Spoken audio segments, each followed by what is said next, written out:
Très bien. Alors, donc aujourd'hui, je vais vous faire part de nos travaux de recherche au sein de mon unité INSERM, qui ont commencé par des travaux sur la souris et qui aujourd'hui continuent sur des travaux de recherche en clinique issus de nos travaux sur la modélisation animale. Voilà.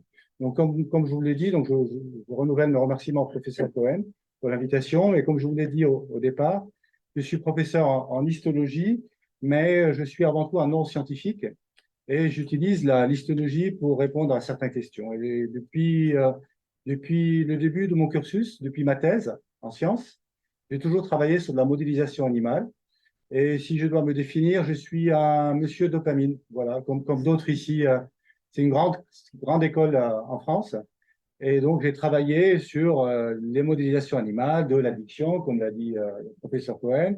Beaucoup d'années sur l'addiction, beaucoup d'années sur la maladie de Parkinson. Et curieusement, et je vais vous expliquer pourquoi, je suis venu à l'autisme de par justement les troubles moteurs et de la marche, comme vous voyez sur le titre, et de par l'implication potentielle de la dopamine. Donc, j'ai un point de vue euh, euh, consciemment biologique des pathologies que j'aborde. Voilà. J'ai dit consciemment, mais sans revendication. Dans le sens, c'est chacun a son prisme, mais je vous ai présenté le mien, qui va être le fil conducteur de la présentation. Donc, je ne vais pas m'attarder là-dessus, mais quand même, il y a des étudiants ici, euh, des externes. Peut-être que c'est la première fois que vous entendez parler pour les externes d'éléments de psychiatrie. En tout cas, le sujet de ce matin, ce sont les troubles du spectre autistique.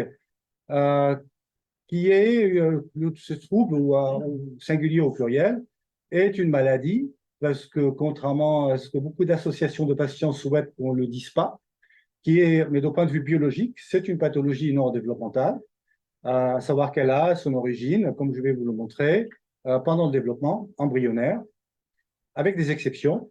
Les premiers symptômes vont apparaître, j'ai l'habitude de lire mes diarrhées et de les commenter.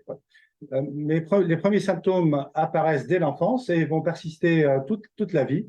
Mais pour certaines formes plus ou moins légères, les patients arrivent à gérer la pathologie, à s'adapter à celle-là et à masquer certains de ces phénotypes, ce qui fait que la pathologie est toujours là, mais elle est de mieux en mieux masquée, surtout dans ces formes légères.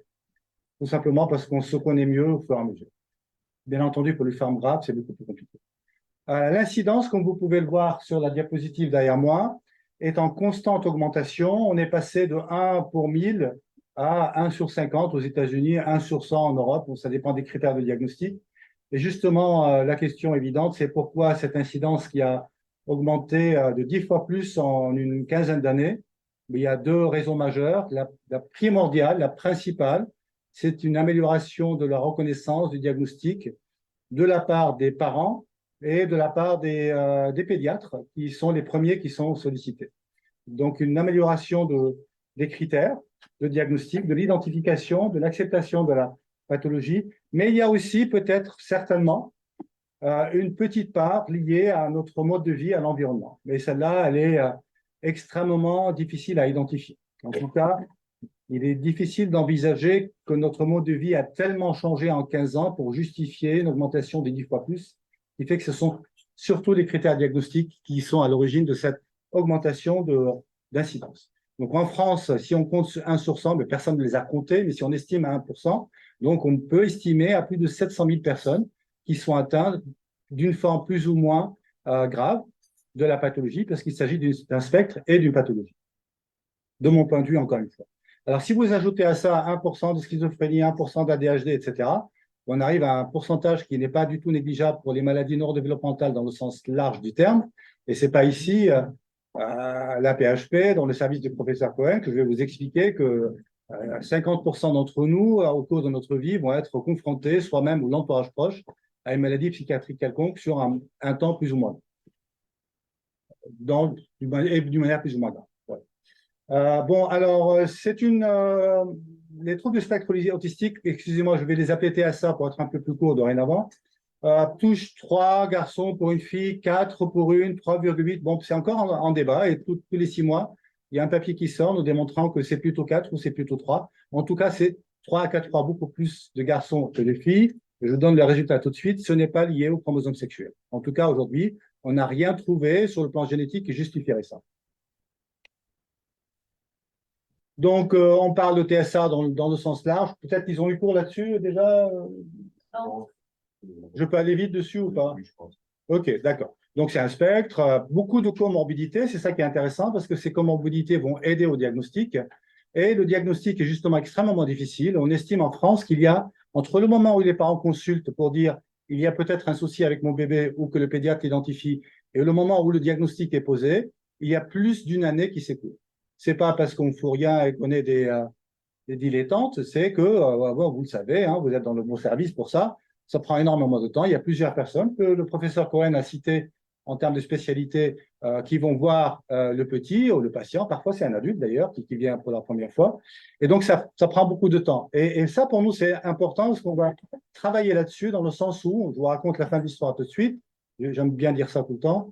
On va travailler dessus pour proposer un diagnostic complémentaire, biologique, mécanique, qui pourrait peut-être aider à raccourcir, en tout cas à faciliter le diagnostic en quantifiant un phénotype associé à la pathologie, qui sont le trouble moteur et le trouble de la marche.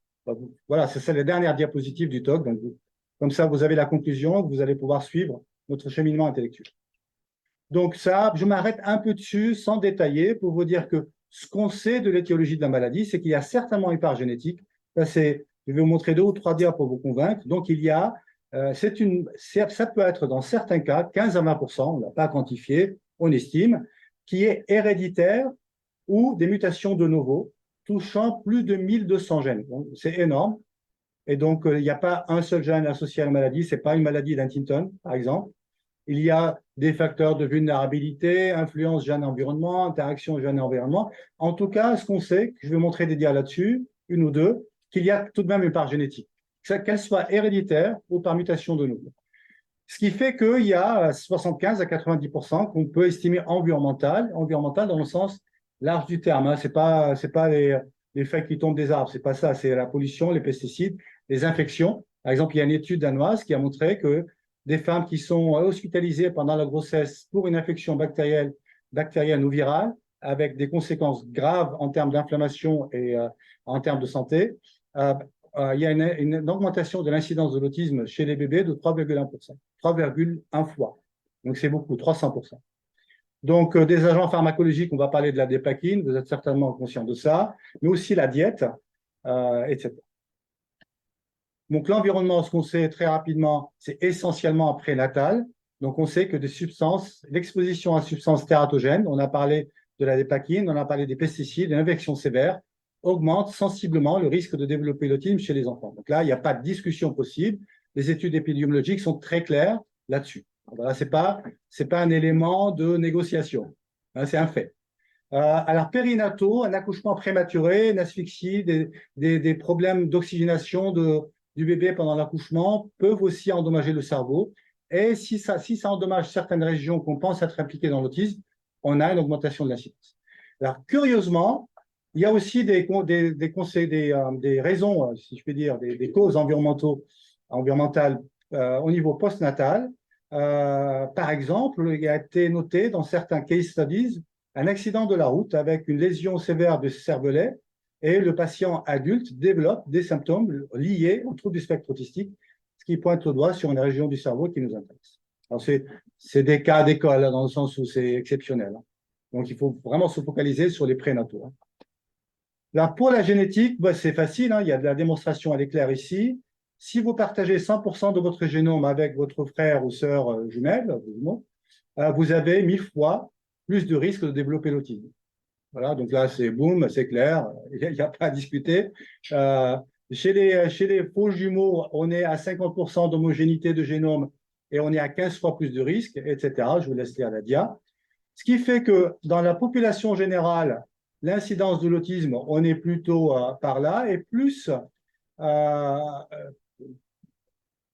on va avoir de proximité génétique avec quelqu'un de la famille qui a la pathologie, plus on va avoir un risque de développer la pathologie. Okay. Bien entendu, il y a l'incidence environnementale. mais les vrais jumeaux, les chiffres avec les vrais jumeaux ne pardonnent pas. Alors, ces 1200 gènes, ils font quoi? Parce que ça peut sembler beaucoup, hein. Vous savez tous qu'on a plus ou moins 30 000 gènes qui sont exprimés, donc ça fait quand même une forte proportion. Donc, quand on dit 1200 gènes, on dit peut-être rien. Ça fait quand même énormément de gènes. Ben, ce qui relie ces gènes-là, c'est que le fait qu'ils soient tous impliqués dans la neurotransmission, en particulier glutamatergique et GABAergique. Donc, je ne vais pas détailler la synapse, mais plus ou moins tout ce qui va toucher la synapse GABA-glutamate va tomber dans 6200 gènes. Donc, ce n'est pas non plus totalement aléatoire.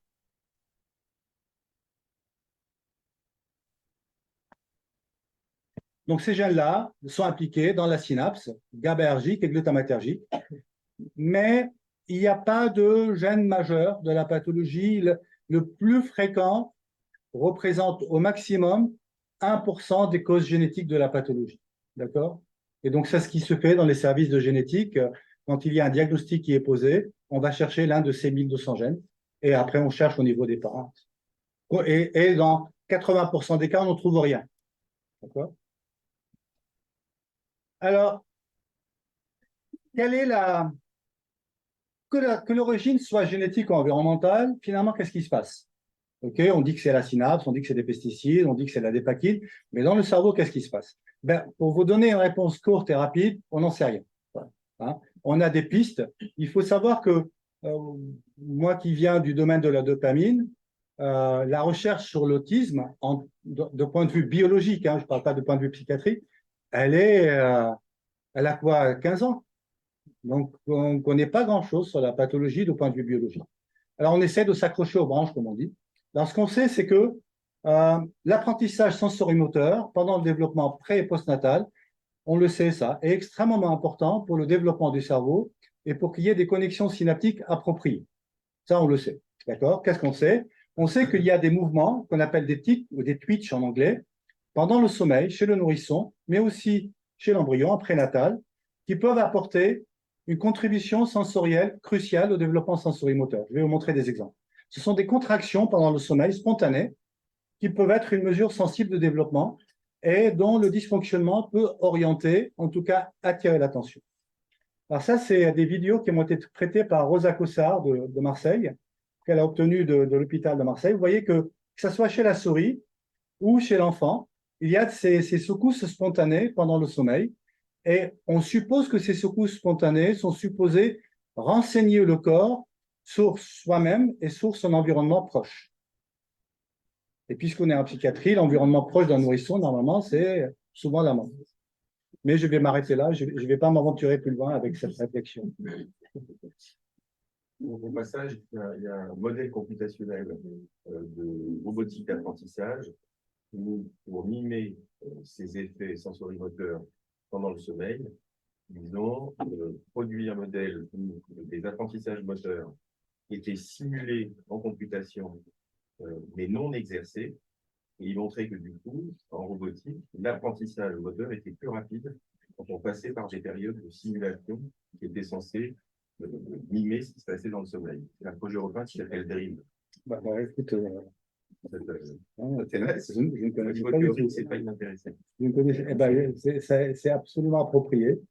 Et donc, ces secousses motrices, merci David, ces secousses motrices pendant le sommeil pourraient contribuer à la distinction entre le mouvement du soi et le mouvement des autres. Et c'est ce qu'on sait avant même qu'on s'intéresse à l'autisme, on sait que le cervelet est au centre de ces secousses motrices et de ces retours sensoriels. Ce sont des millions de contractions qui vont avoir lieu pendant l'enfance, surtout pendant le sommeil.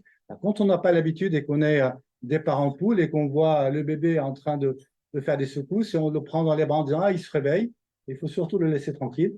Voilà. Et donc, ça peut être une source de stimuli convergents, répétés, nécessaires au développement.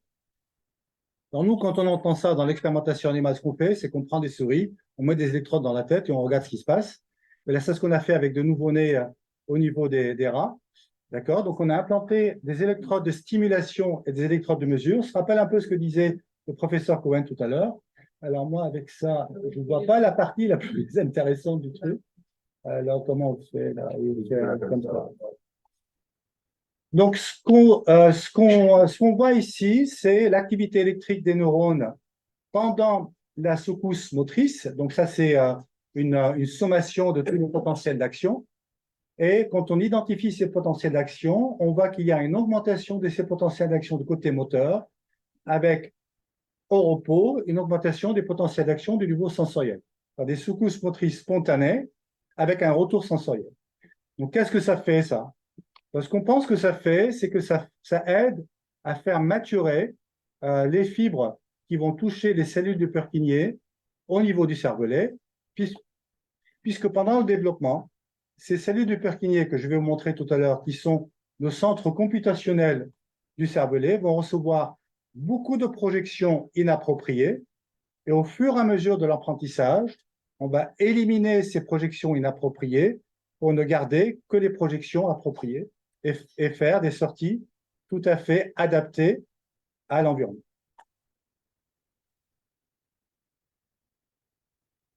Et ce qu'on a montré chez les rats, c'est que ces secousses motrices jouent un rôle extrêmement important dans ce processus parce que quand on les inhibe d'une manière artificielle, il n'y a pas de maturation des circuits neuronaux dans le cerveau. Baudelaire le savait depuis 2 siècles quasiment, que toute pensée sublime a son origine dans le cervelet. Et effectivement, moi, j'ai fait mes études universitaires à Bordeaux, toutes mes études universitaires, de la première année jusqu'à la thèse.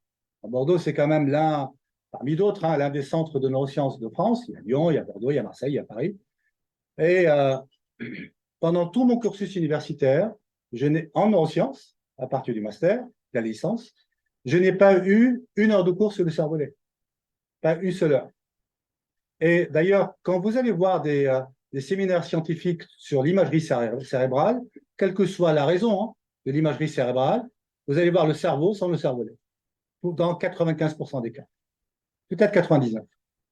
Le cervelet est un petit machin à l'arrière du cerveau qui sert au contrôle de la posture et au contrôle de la marche.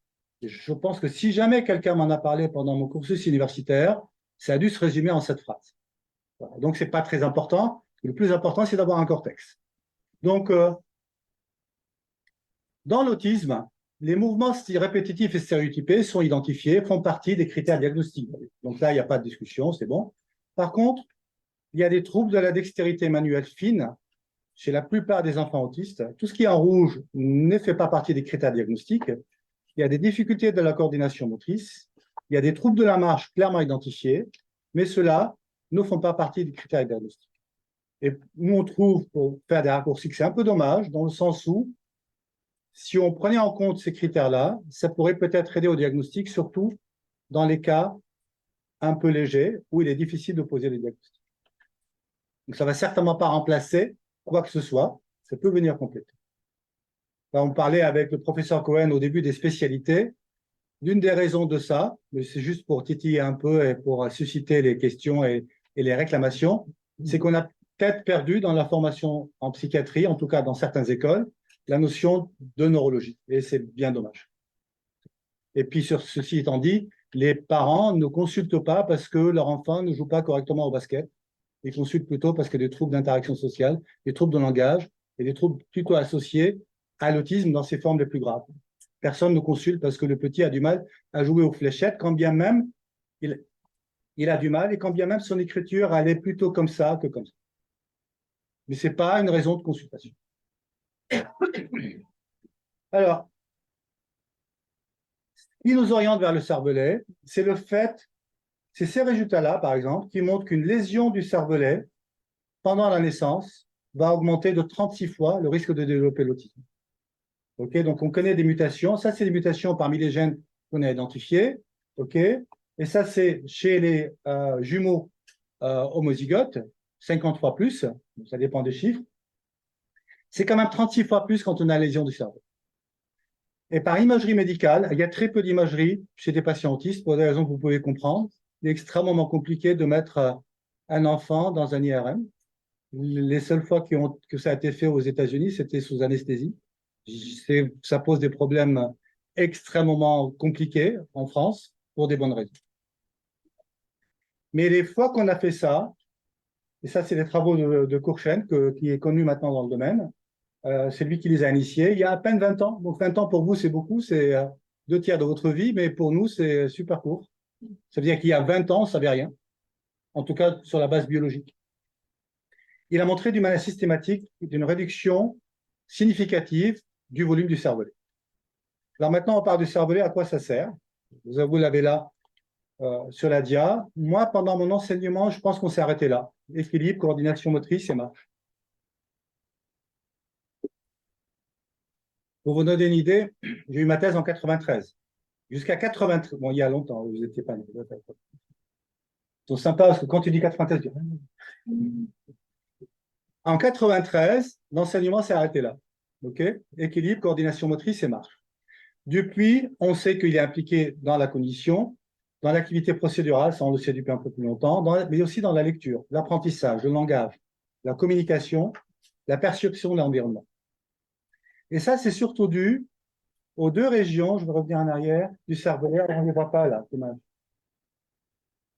qui sont les lésions, les parties les plus latérales du cervelet, qui sont les plus développées dans notre espèce par rapport aux autres espèces, y compris le singe. Et ces parties les plus latérales de notre cervelet, qui sont entre autres CRUS1 et CRUS2, vont être impliquées dans les fonctions dites supérieures. Et alors, moi, je n'ai pas le temps de vous faire cours là-dessus, mais je fais 2 heures de cours sur le cervelet et j'explique que, je vais faire un raccourci pour des raisons pédagogiques, que le cervelet est peut-être la seule partie de notre cerveau qui fonctionne comme un ordinateur par des 0 et des 1, par des essais et des corrections. Et il est beaucoup développé dans notre espèce pour soulager le cortex de tout automatisme, que cet automatisme soit moteur, postural, mais aussi langagier.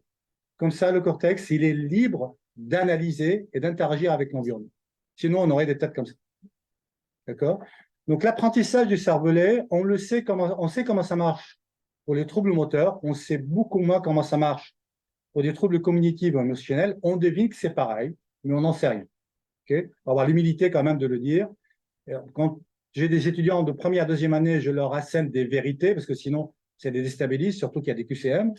Maintenant, on peut vous dire que, bon, des fois, on n'en sait rien, on devine. Ce qu'on sait, c'est que quand vous allez apprendre à jouer au tennis, par exemple, le cervelet va être majeur. Il va contrôler votre posture, l'adapter, évaluer la vitesse de la balle, positionner votre main correctement pour que quand vous tapez dans la balle, vous tapez au bon moment. Si c'est trop tôt ou si c'est trop tard, vous allez renvoyer la balle n'importe où. Ça, c'est essentiellement le cervelet. C'est de l'automatisme et ça fonctionne par apprentissage, par des potentialisations à long terme, des dépressions à long terme. Ça, on le sait chez la souris, chez l'homme. On n'a pas implanté des électrodes dans la tête de Nadal. Tout ce que vous voyez là, ce sont des pathologies qui impliquent le cervelet. Là, on ne va pas faire court là-dessus. On a parlé des cellules du Purkinje, c'est des chefs d'orchestre. C'est l'une des plus grandes cellules neuronales du cerveau. Elle fait plus de 100 microns de diamètre. Certaines cellules font que 10-15. Ça, c'est la première particularité du cervelet. C'est la seule cellule qui envoie des projections en dehors du cortex et elle reçoit des projections de beaucoup de monde. Donc, c'est un centre intégratif à lui seul. L'autre particularité du cervelet, c'est qu'à côté de ces cellules-là, vous avez ce qu'on appelle des couches à grains ici en bleu, qui est tellement dense qu'on ne voit pas les cellules. Et là, à l'inverse, on a parmi les plus petites cellules nerveuses du cerveau. Et je ne me trompe pas, et vous avez pas mal compris, on pense que 80% des neurones du cerveau sont là-dedans. C'est énorme. Quand j'ai dit à Michel Lemoine, quand j'ai appris ça, qui est un professeur en neurosciences à Bordeaux, tiens, j'ai appris que 80% de nos neurones sont dans les couches à grains du cervelet. Il m'a dit, arrête de dire des bêtises et va dire des choses plus intéressantes. Le chiffre est tellement énorme que c'est pas concevable. Et quand on sait que 15 à 20% des neurones sont dans le cortex, ça laisse très peu de neurones dans les structures sous-corticales. C'est vrai. Il y en a quand même. Et pourquoi on a 80% de neurones dans une couche à grains du cervelet? Parce que c'est ce qui va, on ne sait pas, on pense que c'est ce qui va régir tous les automatismes, que ce soit le langage ou la motricité. Ce qu'on a remarqué, en post-mortem, on a peu de cerveau de patients autistes, ce n'est pas une maladie mortelle, ce n'est pas des vieilles personnes, comme le Parkinson ou l'Huntington, où là, à l'ICM, on a des banques et des banques, là, on n'en a pas, on a très peu. Ce qui a été montré, c'est que dans quasiment tous les cas, il y a une baisse significative du nombre de cellules du Purkinje dans le cervelet chez les patients autistes. Alors, il y a certainement autre chose aussi, mais il y a ça principalement. Alors, le cervelet est impliqué dans deux boucles, une boucle cérébello-thalamocorticale, une boucle cérébello-thalamostriatale. On ne va pas faire cours de neurologie là-dedans. Quand vous perturbez ces boucles-là, vous allez avoir théoriquement vraiment tout le spectre de la pathologie. Donc, on comprend, quand on touche le cervelet, on va avoir les pathologies qui sont détectées en psychiatrie. Alors, j'arrive à la modélisation animale. Pourquoi on travaille sur des souris? Bon, déjà, c'est très compliqué de travailler chez l'homme. On n'a pas la même génétique, tant mieux, mais ce qui fait qu'il y a énormément de variabilité génétique d'une personne à l'autre. On n'a pas la même histoire, et c'est tant mieux, ce qui fait qu'il y a beaucoup de variabilité environnementale. Et en science, aujourd'hui, en 2023, si on manipule plus qu'un paramètre, on n'y arrive pas. Donc, il nous faut des bases génétiques extrêmement identiques. Il nous faut un environnement extrêmement contrôlé pour commencer à comprendre quelque chose. Ça, c'est ça. La qualité de ça, c'est qu'on fait varier qu'un seul paramètre. Le défaut de ça, c'est que la vraie vie n'est pas comme ça. Et c'est pour ça qu'on a énormément de mal à traduire la recherche qu'on appelle préclinique en recherche clinique. Et 95% des fois, c'est un échec total. Mais c'est la limite de la modélisation.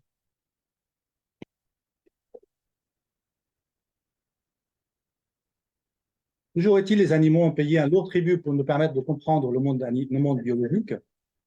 On ne ressemble pas à une souris, mais on est formé quasi pareil. Les poumons, le cœur, bon, il y a un lobe de plus chez nous, un lobe de... Voilà. C'est la même anatomie, ils ont des cortex, des bulbes olfactifs, des tubercules olfactifs, des cervelets, des moelle épinière. On a la même physiologie, c'est quasiment les mêmes récepteurs, les mêmes neurotransmetteurs. Il n'y a pas de... La dopamine, elle est présente chez le nématode et chez l'homme.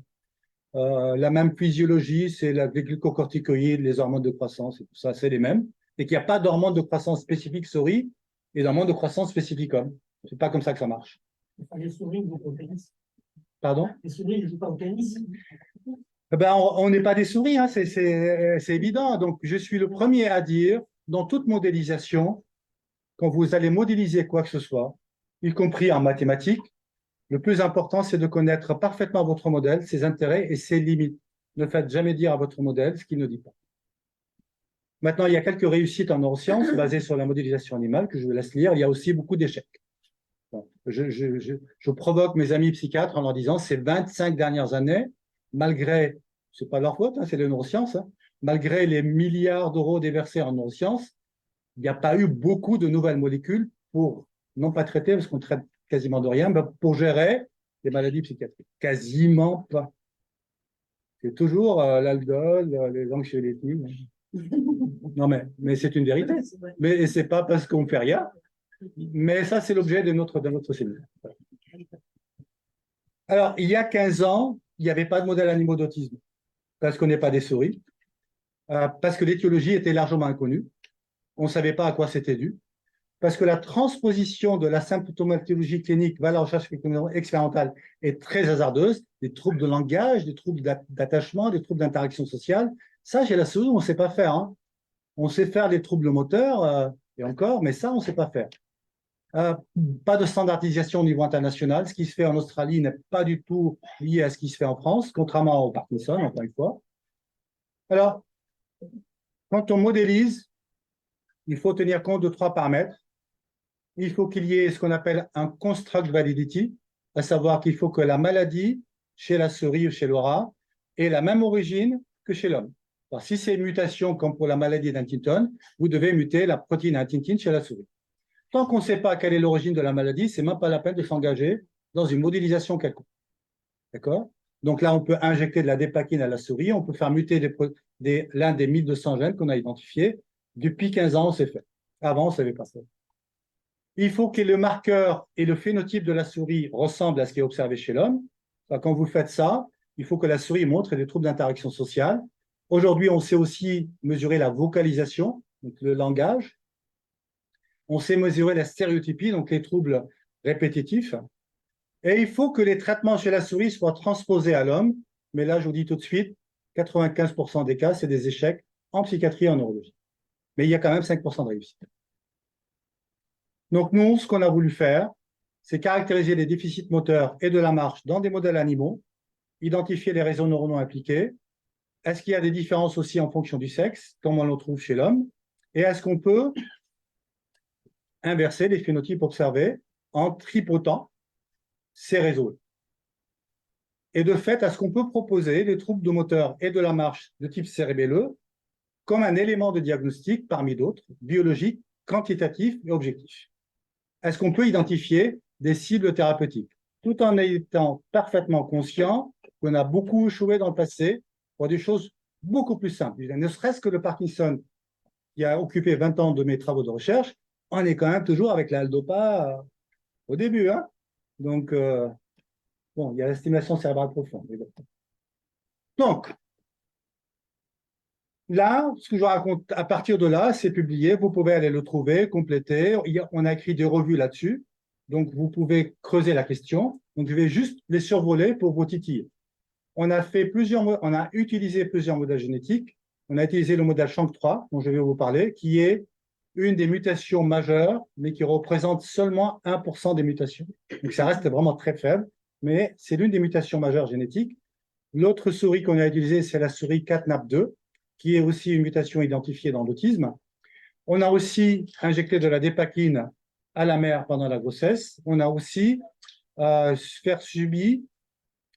fait subir à une souris pendant la grossesse une infection. On a mimé une infection virale majeure pour augmenter la réaction inflammatoire.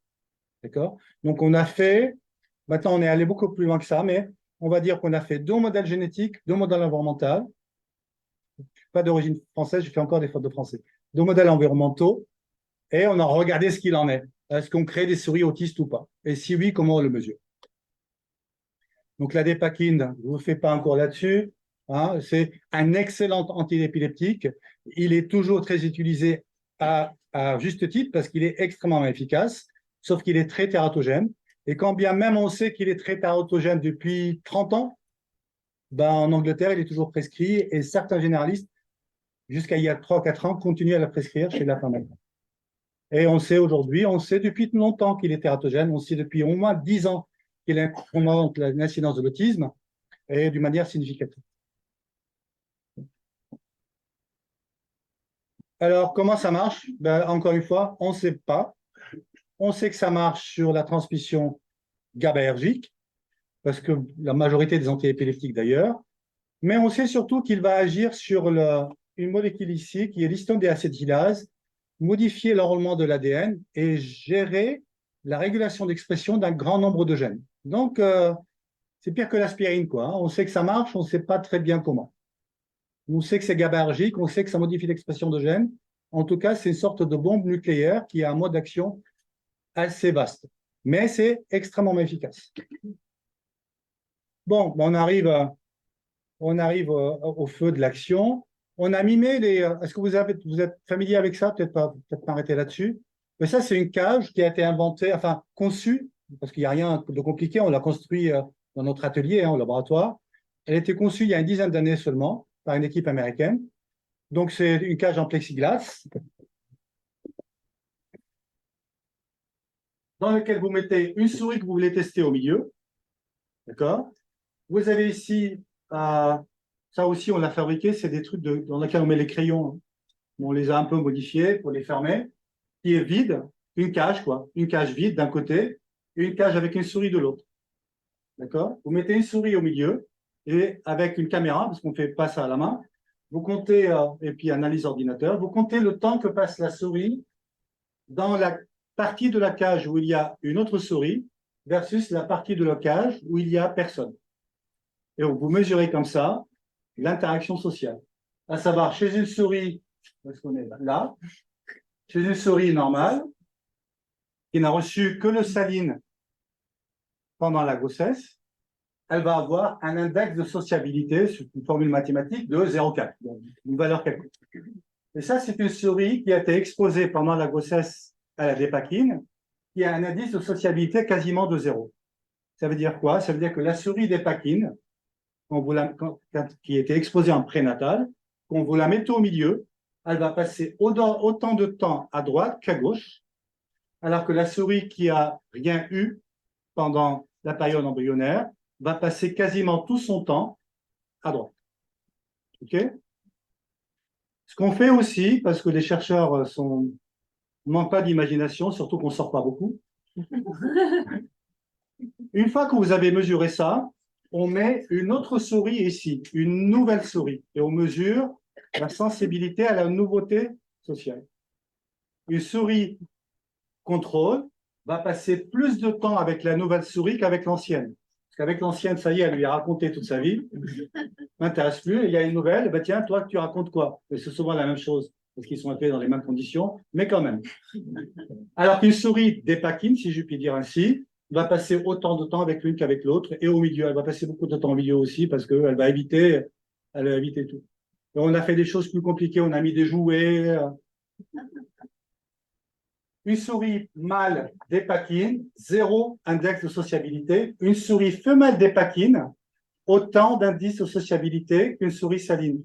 Donc la dépakine à très forte dose n'affecte pas les femelles en termes d'interaction sociale, alors que c'est, encore une fois, une bombe nucléaire chez les mâles. Ils ont vraiment des troubles d'interaction sociale majeurs. On a mesuré la stéréotypie, là, qui est, on ne l'a pas dit, il y a beaucoup de flapping chez les patients autistes. On a mesuré la stéréotypie, qui est un excès de nettoyage chez la souris. Il y a beaucoup de stéréotypies chez les mâles et les femelles dépakine, et puis on a mesuré d'autres paramètres. Donc, beaucoup de stéréotypies chez les mâles et les femelles, mais seulement du trouble d'interaction sociale chez les mâles. Alors, on mesurait aussi d'autres paramètres. Bon, je vais commencer par ce qui attire votre attention. Là, c'est une grille. On a surélevé à 1 mètre une poutre et on a mis une souris sur un bord.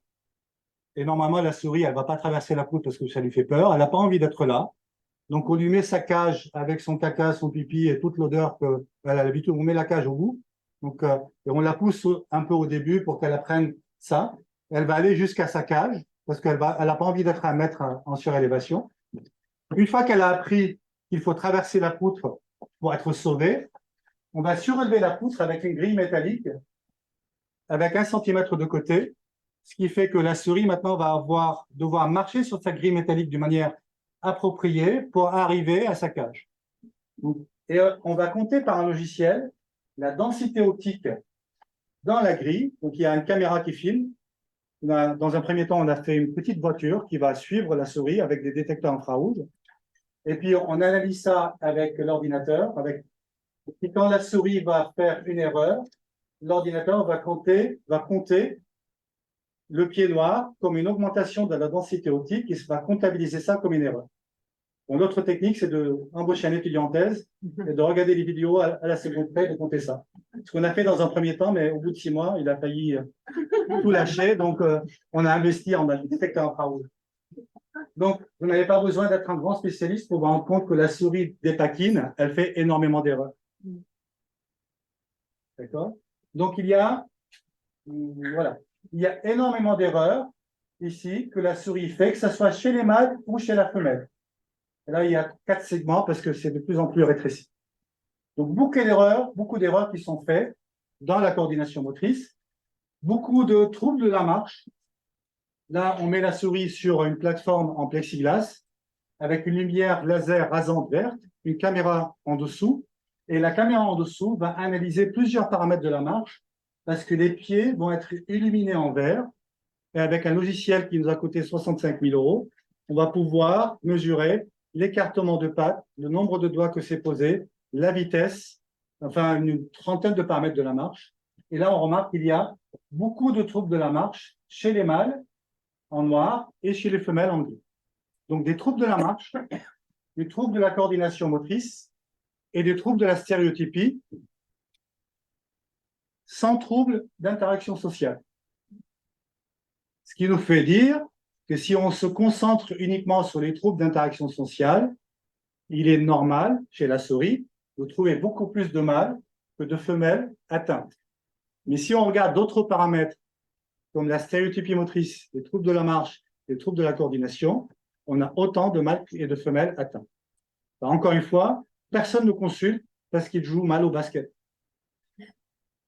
Mais si on regarde aussi les troubles de la marche et les troubles de la coordination motrice, Surtout les filles. surtout les filles, on peut peut-être détecter des formes de la pathologie qui ne sont pas les mêmes, qui sont identifiées chez le mâle. Là, je vous renvoie aux théories psychiatriques de la pathologie plutôt, que les critères diagnostiques sont plutôt calqués sur le comportement masculin. Et on reste chez la souris. Nous, on va rester là. Là, maintenant, on fait des choses beaucoup plus complexes que les 3 chambres que je vous ai montrées. On met des souris ici. Ça, c'était mis en place par les collègues de l'Institut Pasteur. On l'a mis en place chez nous. On met 4 souris dans une cage pendant 3 jours. On met des puces radio sous la peau. On met des détecteurs de puces radio. On les filme. Et puis l'ordinateur, par du machine learning et du deep learning, il va apprendre a posteriori, au bout de 3 jours, qui est qui, et faire le calcul depuis le départ pour vous dire que la souris jaune a interagi bec-bec avec la souris rouge tel nombre de fois. Donc, on a identifié d'une manière anthropomorphique, certainement, une trentaine de critères qui forment un groupe, qui casse un groupe, qui suit qui interagit avec qui dort avec qui. Et donc, une vingtaine de critères. Et puis, je vous raconte la fin de l'histoire. Le critère le plus intéressant, c'est qui casse quel groupe. Hein, vous avez un groupe qui est formé de 3. Et vous parlez de quoi, là? Et puis, tout le monde s'en va.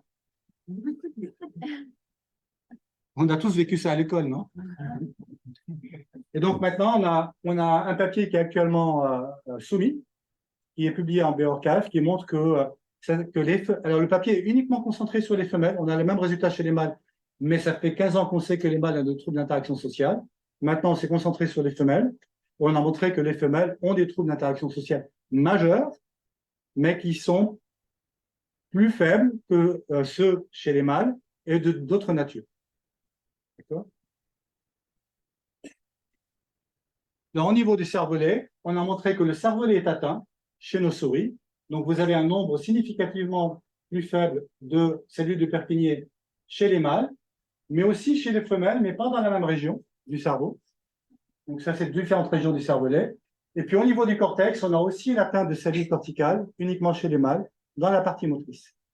Donc, le take-home message, comme on dit en anglais, c'est que il n'y a pas de troubles d'interaction sociale chez les femelles. Il y a des troubles moteurs qui se traduisent par une perte de neurones, qui ne sont pas de la même manière, qui ne sont pas dans la même région que chez les mâles. Donc, une sorte d'hétérogénéité du spectre de la pathologie en fonction du sexe.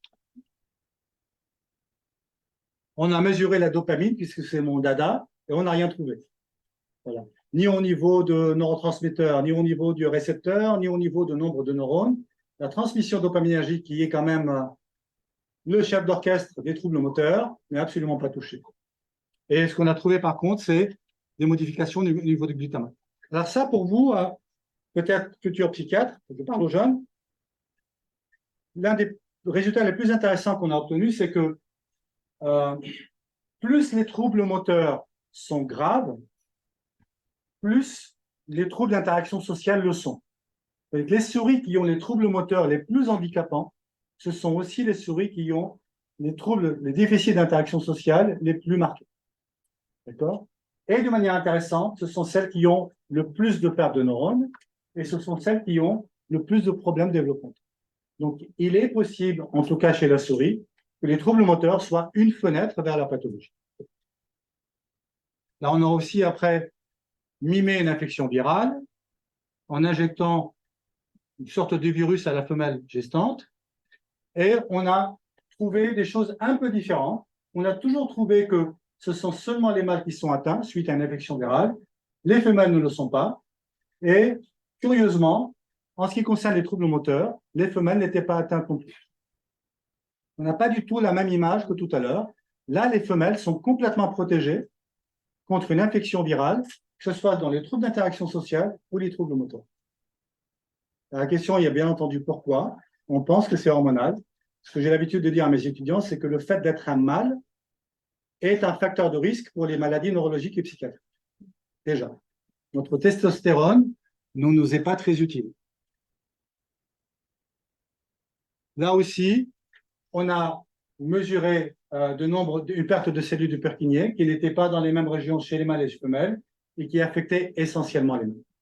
Je vais vite parce que tout cela, c'est publié juste pour vous dire que on a aussi un spectre de la pathologie en fonction du modèle animal. Et étant donné que dans notre espèce, la pathologie a une étiologie très large, on peut, en extrapolant, comprendre qu'il y a un spectre aussi dans notre espèce. Alors, je ne vais pas vous faire court sur le cervelet, parce que là, ça prend du temps. J'ai envie de vous montrer autre chose. Bon, ça, c'est SHANK3, l'héliprotéine, l'un des gènes les plus atteints dans l'autisme, 1% des mutations. C'est un gène extrêmement long, complexe, qui subit de nombreuses mutations, beaucoup de cassettes, épissage alternatif, un vrai cauchemar. Beaucoup de mutations identifiées dans l'autisme. Ce qu'on a fait, c'est qu'on a pris la mutation la plus connue, on l'a mimée chez l'animal. Ça va qu'on a créé, on les a pas créés, on les a achetés parce que ça existait. Donc, on a pris ces souris SHANK3, juste pour vous donner une idée, faire venir une souris transgénique des États-Unis, deux ou trois couples, ça coûte 6 à 7 000 euros. D'accord? Il y a 15 ans, une collègue est partie avec un tube 50 ml, trouvé, elle l'a mis dans son soutien-gorge. C'est un truc qui est impensable à faire aujourd'hui. Ça coûte comme ça pour 5 000 à 6 000 euros. Tu vas aux États-Unis en business class, tranquille. Ne faites pas ça.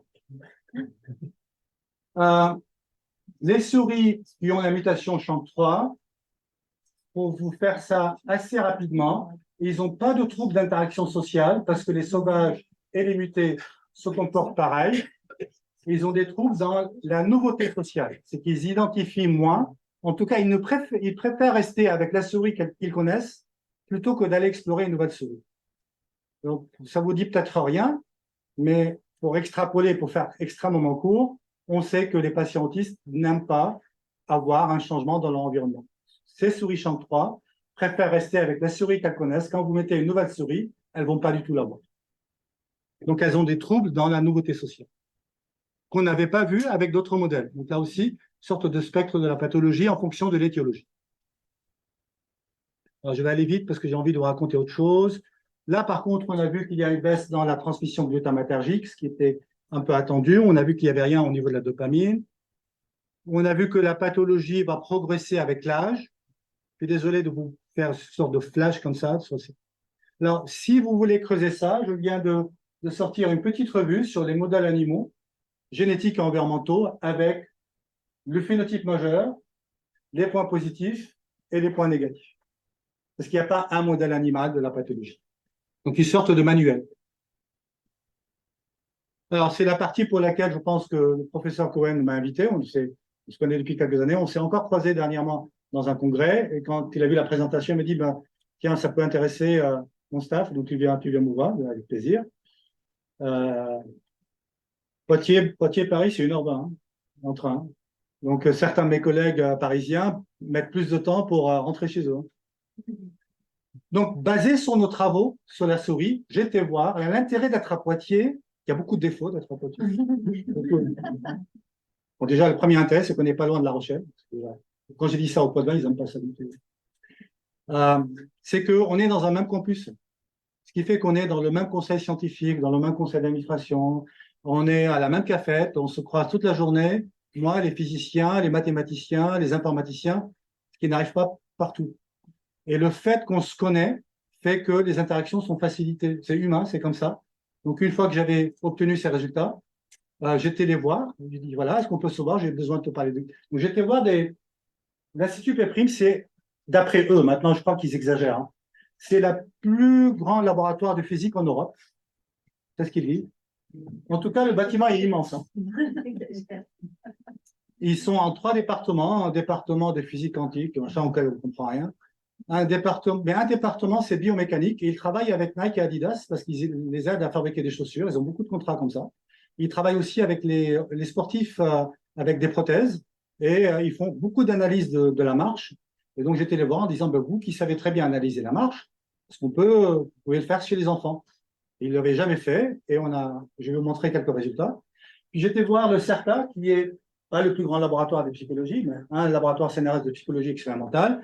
Et eux travaillaient, entre autres, sur les dyslexies et donc les troubles manuels de l'écriture. Et je leur dis, ben, puisque vous savez faire ça chez les dyslexiques, Est-ce qu'on peut mesurer des troubles d'interaction, d'écriture chez les enfants autistes?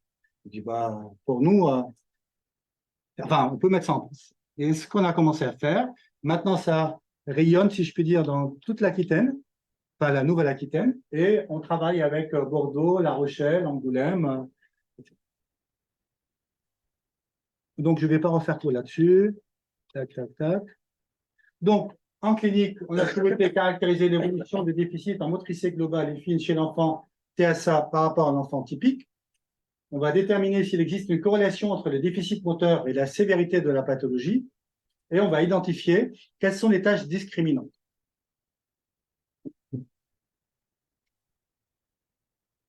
Alors, je vais passer ça vite parce que, comme le professeur Cohen sait, ça, c'est pas moi. Moi, c'est les souris. Donc, je vais avoir du mal à vous parler de ça, d'autant plus que c'est des diapositives que j'ai que depuis seulement quelques jours, parce qu'on a les résultats depuis quelques jours seulement. Donc, on a bien entendu fait subir aux patients en lien avec les services de psychiatrie les tests neuropsychologiques que vous connaissez tous ici. En suivant, on a effectué des tests de motricité fine, d'accord? Et là, c'est pour la production de la lettre E. Donc, bien entendu, il faut que les enfants soient d'un certain âge. Et ce n'est pas les enfants les plus handicapés. Mais ceci étant dit, ce ne sont pas les enfants qui ont les troubles les plus sévères qui nous intéressent, parce que là, le diagnostic, il est vite posé. Ce sont les enfants avec des troubles plus modérés qui nous intéressent. On a analysé les troubles de la marche, libre, mais aussi les troubles de la posture, et on a collé ça à l'oculomotricité. Enfin, il. Alors, pour l'instant, on n'a qu'une centaine d'enfants, on vise quelques centaines, mais ça, c'est le premier résultat. Et que ce soit une cinquantaine d'enfants TSA, une cinquantaine d'enfants typiques, et pour l'instant, les différences ne sautent pas aux yeux. Hein, voilà. Et on pense qu'il y a une énorme variabilité. Il va nous falloir significativement doper ces chiffres. Là, il y a des troubles, on a trouvé des troubles de la marche, on a trouvé des troubles de l'écriture, mais rien encore d'évident. Hein, ce n'est pas des souris transgéniques. Hein. Alors, juste pour vous décrire un peu les tâches, quand vous devez écrire 2 L de suite, vous écrivez le premier L plus rapidement que si vous devez écrire un N après le premier L. Ça s'appelle un test d'anticipation, parce que le deuxième L, c'est le même geste. Si vous devez écrire un L puis un N, le premier L est écrit plus lentement. Et c'est ce qu'il mesure. Vous mesurez la vitesse et l'homogénéité du trait dans la phase descendante du premier L avant d'attaquer le N. Et il semblerait que ça soit perturbé chez les patients autistes. Cette anticipation motrice. Et qu'ils n'anticipent pas, en fait, c'est pas qu'ils sont plus lents, ils sont plus rapides. Et c'est pas bien. Ils n'anticipent pas qu'il faut ralentir pour changer la posture de la main. Ils ont fait aussi des tests chez les patients à tirer sur une corde et ils ont mesuré l'activation de plusieurs muscles qui sont responsables de la posture. Et ici, ce qu'ils mettent, c'est qu'ils mettent des capteurs et ils mesurent la posture, la marche, l'écartement des jambes, la fluidité. Alors, c'est quoi les résultats? C'est que j'en ai pas. Parce que c'est ce qu'on est en train de faire. On a fait ça uniquement sur 50 patients et on vise 1 millier parce que sans ça, étant donné l'hétérogénéité, on va avoir du mal à sortir. Donc, c'était énormément de travail pour collaborer avec nos collègues de l'INSEAD. Je suppose que tu connais Annie. À Poitiers, Jean-Xavier, que je suppose que vous connaissez. J'ai vu son nom sur le tableau tout à l'heure. La semaine dernière. Voilà. Donc, que ce soit au niveau du centre Ressources Autisme, au niveau du laboratoire de psychologie expérimentale, du laboratoire de physique, du laboratoire de neurosciences, mais aussi à Limoges. Et je vous remercie et je réponds à vos questions.